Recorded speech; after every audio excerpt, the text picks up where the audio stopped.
Welcome to the League of Carrying.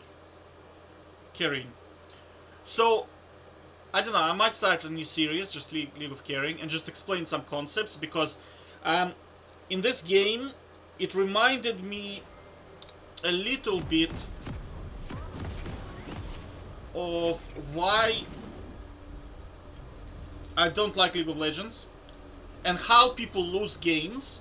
Now, we're gonna separate the game into two games, right? So there's League of Legends, where you play your ranked or whatever the hell you want. You want to troll, you play your ranked, right?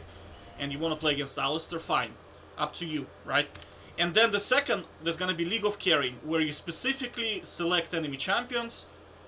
You look at the champs and you say, okay, I can beat this even if my team trolls. I can beat this.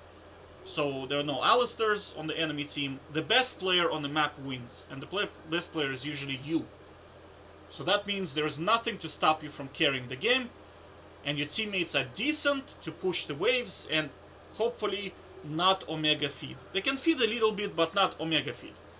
And you know that you can get fed because, I mean, this is Ari. Probably can't really do much. Okay, so I will show you one of the problems I had overall. Why I started believing in Elo Hell. Well, Elo Hell to some extent does exist, but here's the problem.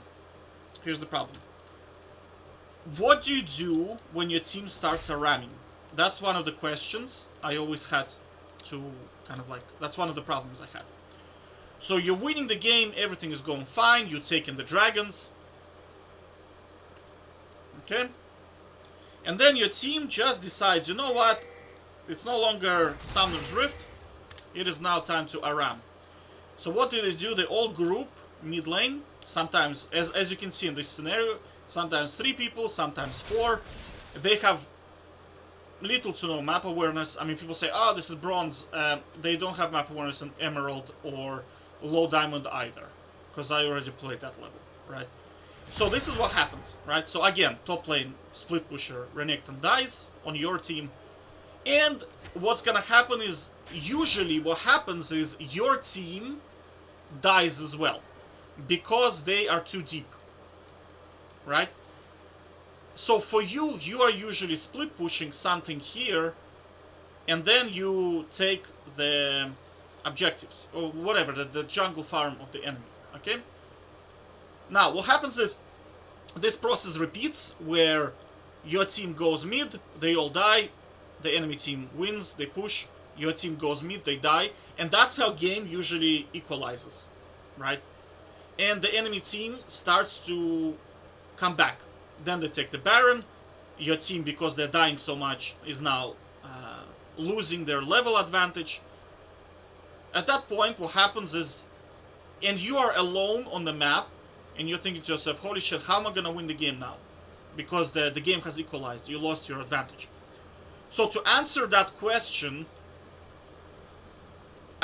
because we're playing League of Carrying, right, League of Carrying, there is no enemy champion that can stop you from shitting on these kids, right? So, what do you do in this situation? Your team is ARAMing, fine, you take the jungle of the enemy, and you push your lanes. And you try to get objective. If your team is hard ARAMing, I'm talking like they literally forgot that this is Summoner's Rift, and they're like, did I queue for ARAM? I think this is ARAM, right? Yeah, let's do ARAM. You can take your jungler farm as well. So what's gonna happen? Your levels are gonna be overbuffed. So you're gonna have 4 or 5 levels on the enemy team, because you have to remember, they are ARAMing as well, right? So, I don't know if you watched my 1v2 series. Well, I played ARAM, literal ARAM map, 1v2. Well, I played 1 Tryndamere versus 2, I think I played against Aurelia and Camille. If you are solo laner against 2 players, if they don't have hard CC, you always win 1v2. Always. Because you out-level them. And they have to split gold between the 2 of them, so their items are very, very late. Actually, I'll link in the description below. Well, let me show you. 1 sec. Yeah, so let me show you. You see? This is 1v2. I won the game. Yeah, and you can see that these guys are actually not cheaters. Like this guy is master tier, I think. Yeah, so this guy is master tier, Aurelia. And Camille, I think he was diamond as well. The Camille was diamond. So you see, you can't say, oh, it's bronze players, they don't know what they're doing. It's like these are legit, proper players. Why is this trolling?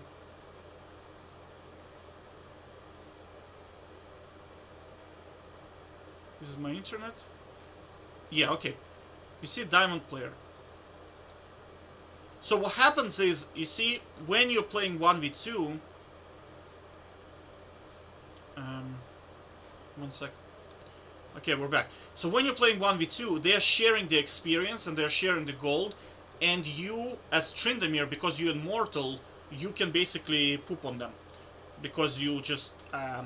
you have to remember that dragons give about 750 gold, and each level gives about 650 gold. Right? So, imagine, like, if you're 2 levels up, you are 1,500 gold ahead, almost. And pile dragons on top of that, pile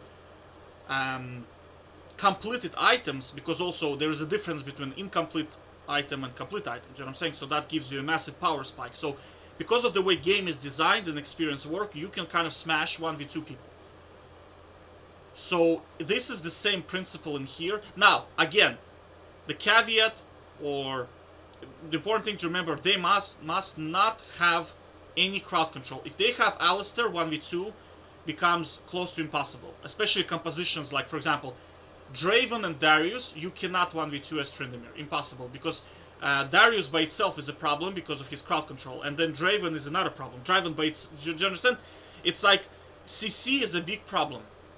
Especially with shit like Alistair. So, because they do not have hard CC and you can cleanse all of their shit, you can 1v3. Right? So, as long as you have high levels, you can kind of... you can technically Quadra kill easily. Because they're gonna be so far behind. So, to answer the question, what do you do in a situation when your team is just like Araming and trolling? You take all the jungle, right? And then you push the lanes, and you out-level. When the enemy team starts pushing in there, your team will try to Aram, just go and Quadra kill. Like, I'm straight up telling you, just go and Quadra kill. You'll be like level 17, their highest level will be like 12, or whatever, like 14, you are already like 17, 18. You're gonna just dominate them. And you have to remember your item advantage as well. Okay? So again, what do you do when the enemy is just Araming? When your team is Araming and they're just hard feeding, you just take the enemy farm as much as possible, push the lanes, because you have to remember that every time lane is pushed into the turret and it's being killed by the turret, this is experience that is not taken by the enemy, so they cannot, they will not get that experience back. They have to wait for the next wave, right? Or if your team is winning, Araming, you just continue to push, and you just eventually taking hibs and objectives, right? But overall, if your team is dying in here, just level up, level up, level up. When eventually Araming starts happening in here, just go and Quadra kill, and that's it. You'll be way too strong for them to handle you. And remember to take the red buff. Oh my god, I'm in love with red buff. Like, it's such an OP buff, like Omega OP. I'd say worth 2 dragons probably. Like, I'd give it so much value. It's just such an OP. Always, always, always take it. Always take it. Okay? And yeah, that's about it. Yeah, again, look, the first game, always a win. And look at this, guys. I mean, my bot lane was like super good, and my jungler was good. I don't know, this guy AFK'd. I was afraid that he's not gonna come back, but he came back. He just basically died in the second wave. I think he just tilted. But I mean, look at their team. The League of... yeah. The battle of the shitters, as they say. And that's the benefit of dodging, is because you're either playing equal games, where you can win, because you're a good player, or you're playing stomps. So you see, like, this first game, and just pretty much a stomp. Okay, take care. Bye bye.